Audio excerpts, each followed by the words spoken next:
Hello বন্ধুরা, কেমন আছো তোমরা? নিশ্চয়ই ভালো আছো। আলহামদুলিল্লাহ আমি অনেক ভালো আছি।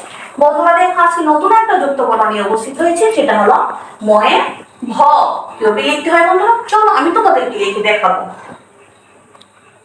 দেখো বন্ধুরা, প্রথমে তোমাকে ম লিখতে হবে, তারপর এখান থেকে এইভাবে, তারপর ময়ের পূর্ণমাত্রা দিতে হবে, ময়ে ভ। দেখো বন্ধুরা, আমি আবারও লিখছি, ম বন্ধুরা একটু ভাঁজ করে লিখতে হবে।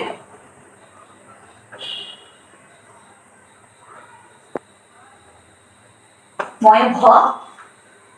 বন্ধুরা দেখো, ম এভাবে লিখে তারপর এখান থেকে এইভাবে একটু ভাঁজ করে উপরে, তারপর এখান থেকে বটা লিখতে হবে। হয়ে গেল ময়ে ভ। তাহলে তোমরা যারা ইউটিউব চ্যানেলটা এখনো সাবস্ক্রাইব করো না, প্লিজ তোমরা ইউটিউব চ্যানেলটা এখনই সাবস্ক্রাইব করে ফেলো। আর আমার ভিডিওতে লাইক করো, কমেন্ট করো, বেশি বেশি শেয়ার করে দাও। পরবর্তী নতুন একটা ক্লাস নিয়ে তোমাদের সামনে আমি উপস্থিত হব। এর পর্যন্ত তোমরা অনেক ভালো থাকো, সুস্থ থাকো। আল্লাহ হাফেজ।